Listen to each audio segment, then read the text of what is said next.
This week on Intrigued, full effect. I miss her. I love her. And I kiss her goodnight and I tell her everything I do every night. And hoping she will hear me somehow. But I love her with all my heart. And I will not stop until the day I die. I'm Chandrea Thomas, and welcome to episode 25. In this podcast, I talk about curious cases, disappearances, and other stuff. And today I'm talking about the 2016 disappearance and kidnapping of 25-year-old Typhenie Johnson from Euless, Texas. This case has an unusual set of circumstances leading up to Typhenie's disappearance. According to family members and media reports, her ex-boyfriend at the time, Christopher Reville, kidnapped her on the night she disappeared. Then the family turned a corner on August 22nd of 2019. After nearly 7 hours of deliberations, Reville was found guilty of the aggravated kidnapping of Typhenie Johnson and is now serving a life sentence in a Texas prison. But yet her body has not been found, and he won't say where she is. Meanwhile, Typhenie's family continues to search for her, and while they're hoping she's still alive, they do have regular ground searches in the area of her disappearance. She was last seen on October 10th of 2016 at around 9 p.m. talking to her ex-boyfriend outside of her apartment at the 1300 block of Tristan Lane. She had been dating Reville for about 8 months and then ended that relationship 2 months before she disappeared. I spoke to Typhenie's aunt and made contact with investigators. I also tried to reach Reville in prison for a statement. This is what happened. Okay, Janelle Holtfeld, you are the aunt of Typhenie Johnson. So for those who aren't familiar with Typhenie's story, what happened a few years ago? On October 10th, 2016, Typhenie was kidnapped by her ex-boyfriend, Christopher Reville, from Euless, Fort Worth, Texas area. And he said that she hopped into a car he did not know. And he also gave that same story 14 years ago to a prior ex-girlfriend. But on that day, Typhenie's twin brother reported her missing and then called Fort Worth PD and reported her missing. And then Fort Worth went to the apartment of what Typhenie and Asher shared together. And they were questioning Asher for a period of time. Instead of putting an APB out, they was questioning Asher more and more and more. And then they told Asher to call Chris's phone. So they finally did, and Fort Worth got a hold of him, told him to come back to the apartment right now. So then he came back. He was all sweaty and everything. And Chris was saying he was pretty much worried about what's going to happen to him. And the way he described Typhenie wasn't by her name, it was by her. So he just didn't really pretty much care about Tiff. How long was she with him, and what did you guys know about that relationship? Typhenie and Chris was on and off. Typhenie she wanted to break up with him back in probably in August, mid part of August, early part of September. And then Chris was pretty controlling, and Typhenie would call me and ask, how do I break up with a guy? And honestly, I don't have the first clue. I just said, maybe you guys just need a break. Tell him you guys need a break. And so she did, and apparently he didn't like it. Can you take me through what you know the last day that she was seen? Like, do you know what her activity was that particular day? I know that she was working. She came home from work, and then a friend of hers and her was going to go and have supper. It was a guy friend. They were just friends. And when her friend guy was dropped off, Typhenie and Chris was talking in the apartment complex over by her car. And that's where she put her keys on, which was found there. And Chris seen this gentleman walk over, and he thought that Chris was Typhenie's cousin. So Typhenie put her hand on his chest and says, no, I got this. It's okay. You just go up to the apartment. And by then, Asher they lived up on the third floor of the apartment building. So they have a balcony where the parking lot was. He would look down and notice that those guys were just talking, but stayed pretty much aware of Typhenie. And then the argument was getting a little bit louder, so Chris and Tiffany moved the conversation alongside of the apartment. And that's where Chris's car was parked. And Chris went up after maybe a few minutes. Chris went up to the apartment, grabbed his things, and Asher asked, "Where's Tiffany?" He goes, "She hopped into another car who he did not know." So then Asher went down after Chris went down there before Asher and his friend went down there, went along the other side of the apartment and noticed that Chris was shutting the lid of his trunk. Then they took off. Then Chris took off. There was no hearing of screams or anything like that, or like nothing like that? None. What was found on the ground by where Chris's tire marks was Tiffany's one black ankle sock and her cell phone. Tiffany always has her cell phone. She is the kind of girl that does the selfies. And so that was a red flag for us. So Asher called Chris and says, get back here now. He says, "I'm stuck in traffic. I'll be back in 5 minutes." Asher goes, "No, I want you back now." About 5 minutes went and gone, and Asher called. It was called the PD. They came over, and that's when PD was questioning Asher, and then finally have Asher called Chris, and then PD got on the phone with Chris, says, "You get back here now." And now he won't talk. Well, and that's the interesting thing too. So you believe that he kidnapped her, basically, because those are the charges that he was facing, right? That the boyfriend was facing, the ex-boyfriend or whatever. Correct. Aggravating kidnapping. Yes. As far as sightings or what happened, so you guys call the police. They start searching for her. Or they start questioning Chris, or what happens? They contacted when Chris got back to the apartments. They were questioning him, and then early October 11th. Early mornings, they booked him for kidnapping, aggravated kidnapping. And then they got all the search, started the searches and everything. And then on a Tuesday morning, we got a phone call from Asher saying that Tiffany was missing. And then Tiffany's mom went there to Texas to go and help. And then on Wednesday morning, we took off to go to Texas, and we helped search, and they had cadaver dogs, helicopters, horseback, people on ATVs searching for Tiffany, and nothing yet. Okay, so the search pretty much immediately started for her. That sounds like the very day of her disappearance. Yes. So there was no delay in people looking for her. Okay, so did he confess to kidnapping her, or it was just kind of the evidence and everything that kind of went down? The evidence and everything that was going on, his tire marks matched by where Tiffany's sock and cell phone was. Pretty much all the evidence. That's how he got charged with kidnapping, aggravated kidnapping.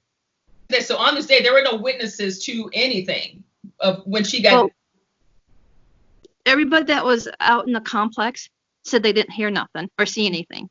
The only one that seen something was for Tiffany's brother that seen Chris shutting the trunk down, and her friend, and that was it. And they both, Asher and her friend, got questioned.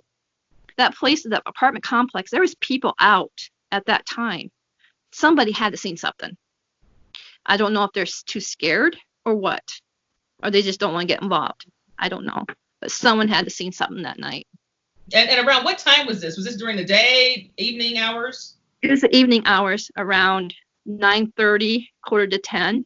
Then they started putting flyers throughout the apartment complex, going door to door and asking if they've seen anything. If you do, please call the tip line. And nothing yet. 3 years and going on 5 months. Nothing. Once they arrest him, they start investigating. I'm assuming they went through and checked the trunk of the car to see if her DNA was in there or anything like that. I'm guessing. Right. They did that and they didn't find anything. We had there was dogs over by the apartment. They didn't find no blood, but nothing. Do you guys believe that he killed her, or do you believe something else? Our family believed something else, because he did drugs, and we believe he owed money.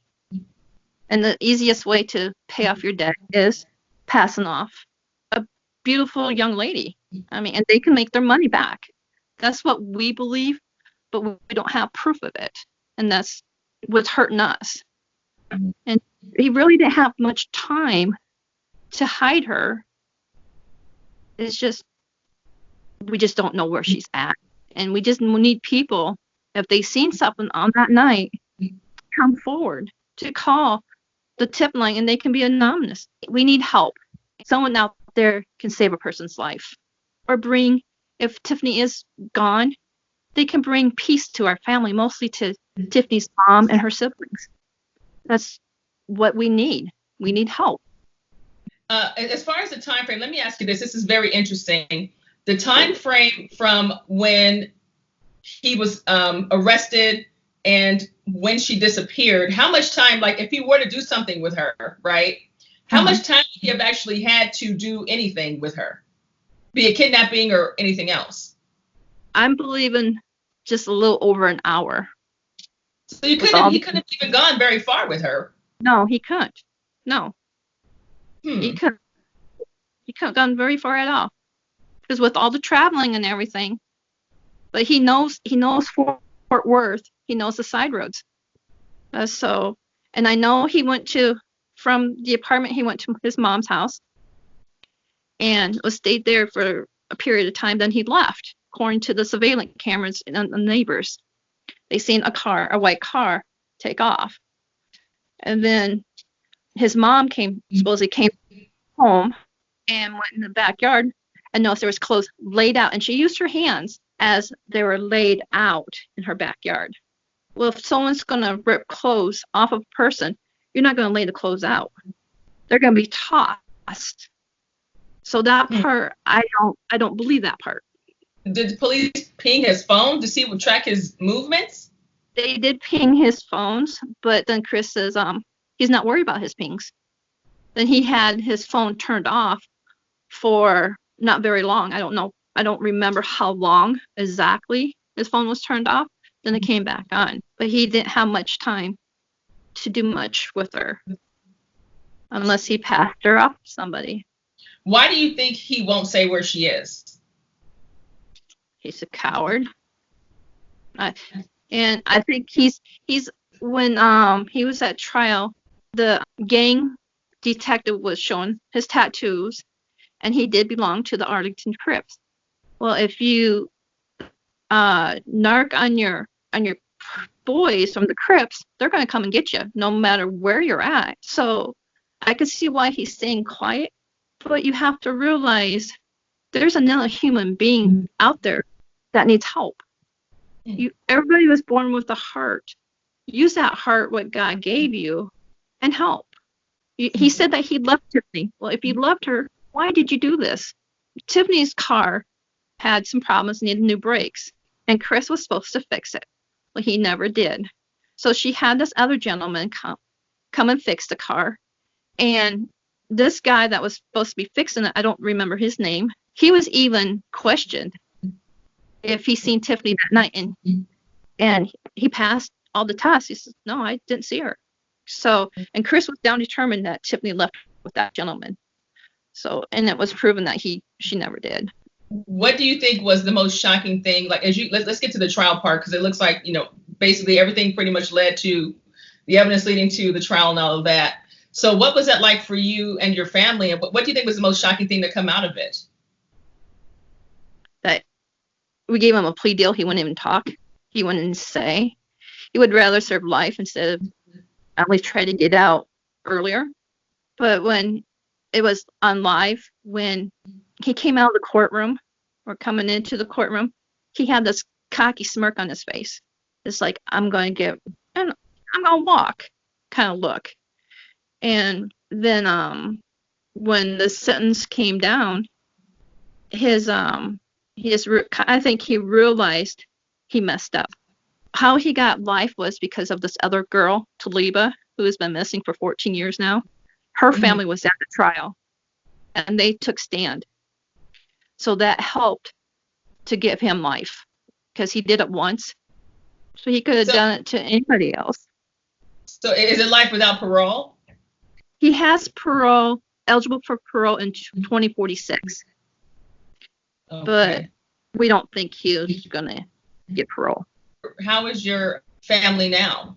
We're just dealing with day by day. It's still like a nightmare. This should never happened. We have a group called Bring Typhenie Johnson Home on Facebook. And I do these nightly posts where I talk about Typhenie. I put her flyers. I do different pictures on here. And we have people out there in different states that will share. Because who knows, Typhenie could be anywhere. And we're just living this horrible nightmare that should never happen. I'm not a religious kind of person, but we're all God's children. We're supposed to protect one another, respect one another's lives. And what he's doing is taking that away from us, because we don't know where Typhenie is. Who knows if she's having 3 square meals, if she has clothing, shelter over her head. And here's Chris. He gets to visit his family. He has 3 square meals. He has a roof over his head. He has a bed to sleep in. What about her twin? Has he had any sense of her? You know how they say that twins have a certain type of connection. Have you gotten any of that from him? No, nothing. He doesn't feel anything. He won't even really talk about it. We're grown up as we're supposed to protect our family, one another. And he feels like he failed. I don't think he ever failed. He did the right thing by calling the PD. He tried to protect Typhenie any possible way. So he did the right thing. He didn't fail Typhenie. Who failed Typhenie was Chris. Asher just had a baby. Almost will be a year old now. And they named her after Typhenie. And Typhenie loved elephants. So they have elephants throughout their house. So that just shows, he misses his twin. He needs his twin back. Was there ever any activity on her social media after that day? Do you know what her last communication with anyone was from social media, from phone? Or did it pretty much end on that day after the trunk situation? Her phone was taken to PD, Fort Worth PD. They looked into her phone. Nothing happened. There was no activity on her social media or anything. No bank, nothing? Nothing. And I checked her credit report to see if anything's been active on that. Nothing. No activity on her social security number, nothing like that. Nothing. Has there ever been anyone reporting sightings of her or anything like that? There was a lady. We got a tip from a group who I belong to, and this person wrote an email. It was a 2-page email describing a lot of information no one should have really known. And I forwarded it to the Fort Worth PD. I waited a couple weeks for it, no reply. So I called the sergeant in charge. I said, "You guys received this email?" They said yes. And his response was, "We don't think she's down in this area." Well, we had 3 volunteers going out there passing out flyers. There is one at the Savage area. This lady looked at it. She goes, "I swear I seen her face 3 to 4 months ago. Now it's been 5 to 4 months ago." So our searcher says, "Well, do you have a camera?" She goes, "Well, if I have a camera, I'll take pictures. I don't want to mention her name, the searcher's name." And I says, "Do they have a surveillance camera?" Well, they do, but it only goes back every month. So if there was any recording, it would be gone. Our searcher gave this person at the salvage yard the phone number. If she sees anything, please call the volunteer. So they went to like a Mexican restaurant, passed out another flyer. This other lady was determined she'd seen Typhenie 3 to 4 months ago also. And then they went on again to another area. Another person who didn't know these other 2 said, "I seen her 3 to 4 months ago." Why isn't Fort Worth PD going out there and searching, asking these people? Okay, so this is all in one particular area around Fort Worth? It's over by the Mansfield area. All these people and the email said that they seen Typhenie. Did they say what was she doing, or what was her condition, or do they remember, like? They didn't mention, her condition or anything. So, but there's down determined they seen Tiffany 3 to 4 months ago. So back in like the fall of 2019, there are people who are saying they've seen someone who looks like Tiffany, or they believe they've seen Tiffany in this particular area. This is like a suburb area of like Fort Worth. Fort Worth, Arlington area. Fort Worth, Arlington. Okay. Now let me ask you about this. When it comes to searches and things like that, how often are people searching? I know I saw some candlelight vigils stuff kind of happening. How often do you guys do that? How often do you guys do the searches? We do the candlelight every year. Okay. Of Tiffany's anniversary. And since we have a small group of searchers, we have to wait until our main guy, because he's very busy too. He has a job and he does other things. He's a dinosaur guy. So he shows dinosaurs to different groups too. So whenever he can, we set up a search event through Bring Tiffany Johnson Home. Like we have a next search coming March 15th at 1:00. And the meeting spot is at Shellmart, it's 1401 Cooks Lane, and that's where everybody's supposed to meet at. And we go there, and you have to have ID. You have to have a fully charged phone, plenty of water, a rake or a stick, and some good pairs of boots to go on these searches. And so this search that's going to happen on the 15th is going to be from 1 to 5. And there's certain areas what we have that's mapped out now. They're going to go and search now, but we just need more volunteers. Because when you guys search, I can only imagine you kind of choose your radius within a 1 hour radius of, distance circular of where she was last seen. You know what I mean? Right. And like Tiffany's mom, even though she walks with a cane, she still goes out there. It's her baby. She'll do whatever she can. I mean, if there's a person that's disabled that's willing to go out there, and I'm disabled, I go out there whenever I can. I try to make at least 2 trips out there to Texas because I'm 19 hours away. So whenever we go out there and search too. We just need more searchers, more volunteers. How many searches per year do you do? I'll say maybe good 30 or 40. We all can't meet there, so. But at the beginning, there were searchers constantly. But we only have like maybe 5 to 6 searchers going out there. So they can't, with the heat in Texas, they can't go out there for a very long time. And we don't expect them because health is very important to them. We normally do it. We used to do it on a Saturday, but this time it's going to be on a Sunday. And you guys do have your DNA in the NamUs database just in case for some reason she's found. Yes. Let's talk about the reward because from what I was able to research as I checked into the story, it looks like it went up, up, up, and up. So where does the reward stand right now, and how are you guys able to generate? We're able to get it up higher. It's up to $20,000. Since Tiffany was from Madison, South Dakota, the senator, he was generous enough to donate $5,000, and then family and friends donated money up to another $5,000, and then there was another lady out in Fort Worth. She donated $10,000 to this. That's how, and it's all into a savings account area, so that when the person can give us the confirmed location of Tiffany, they will get the money. So it's not like we're holding the money on us. It's in a secured place. So once we get the information that Tiffany is found, they could tell us how they would want their money and so forth. Tell me about Tiffany. What is she like? What are Tiffany's goals, personality-wise? What was she doing in her life at that time? Was she working? Was she in school? What was going on? Before she moved to Texas, she was working at a Walmart in Sioux Falls, South Dakota. And she went to visit Asher for a summer, just for a week, and she liked it there. So she got transferred from Walmart to another Walmart in Texas. That's how she ended up in Texas. As Tiffany growing up, she was a tomboy. She learned how to ride a bike at age 2, roller skate at age 3. So she was very athletic.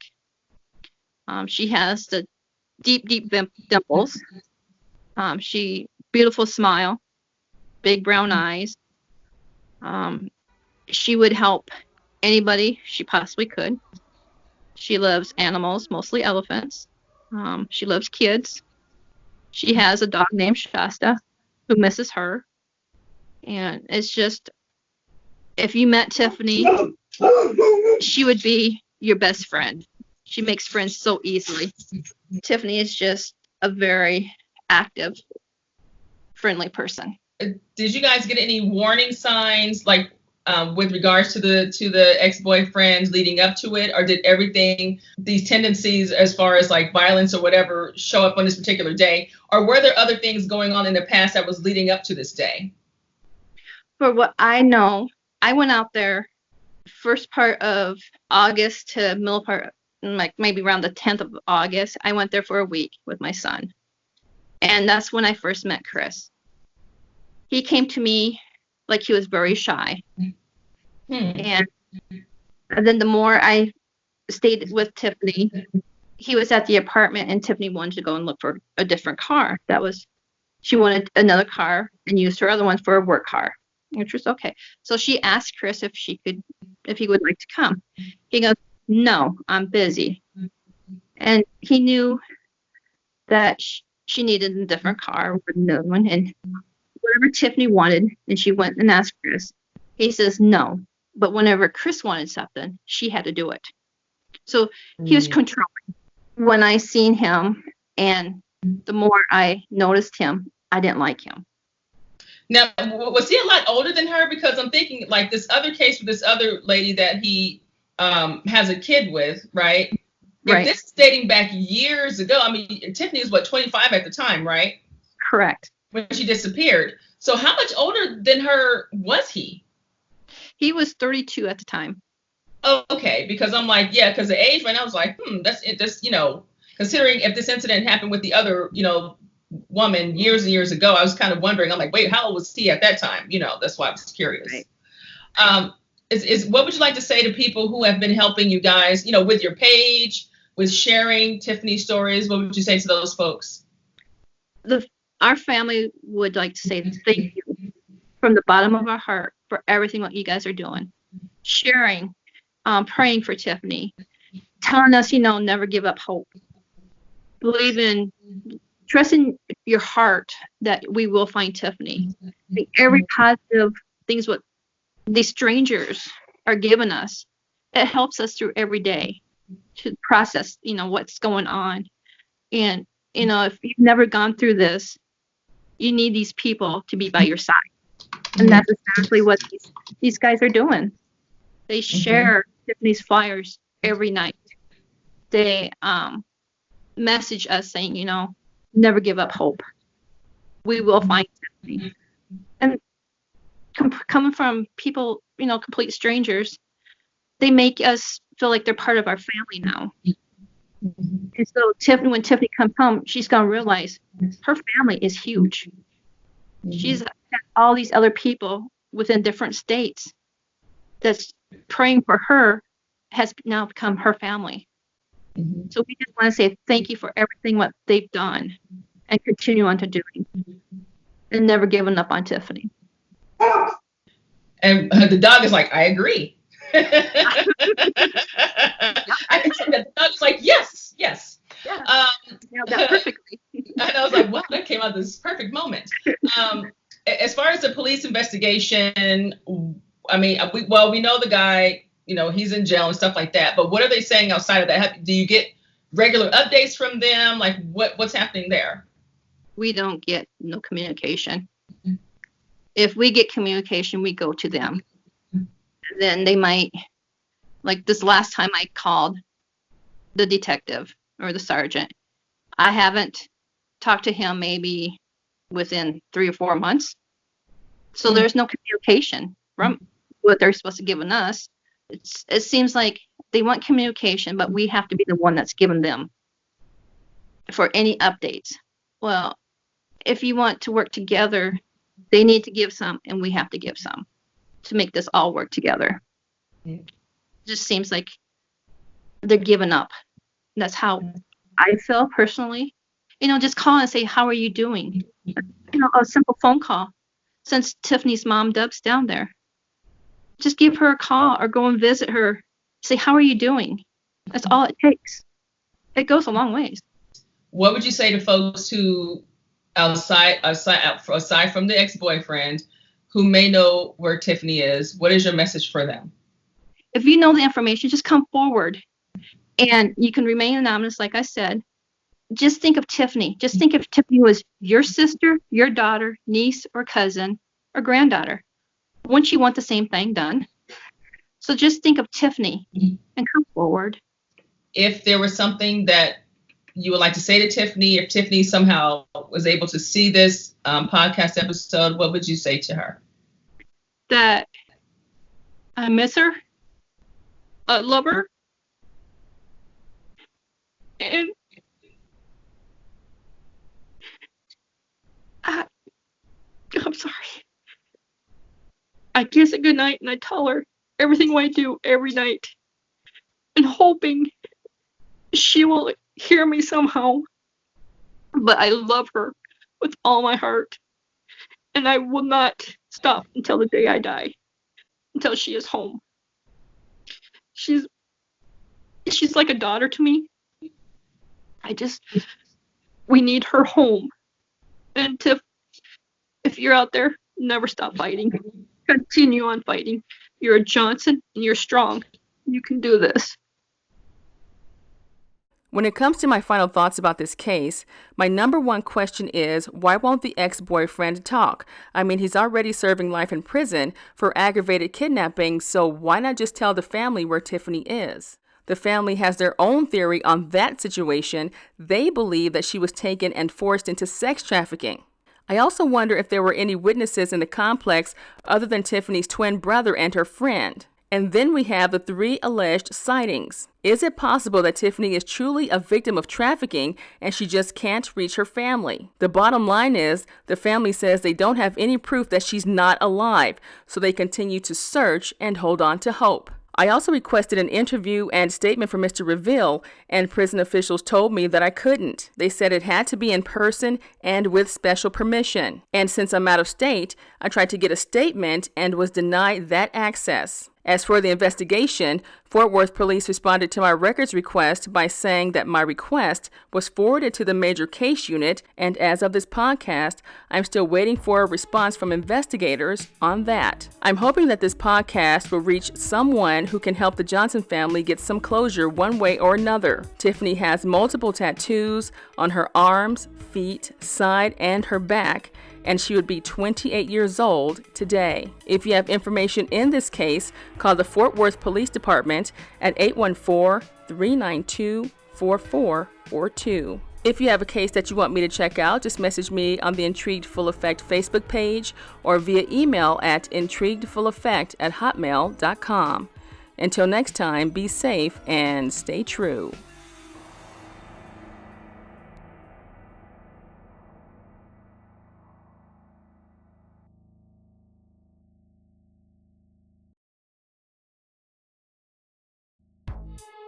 The views, information, or opinions expressed during the Intrigued Full Effect, Curious Cases, Disappearances, and Other Stuff podcast are solely those of the individuals involved and do not necessarily represent those of the host. The primary purpose of this podcast is to educate and inform. The host of this podcast assumes no liability or responsibility for any activities in connection with opinions shared in the podcast. The podcast and blog associated with it shall not be used in any legal capacity or as a basis for expert testimony. Any copyright material in the podcast is approved by the owner or is part of the public domain. Music by Pond 5.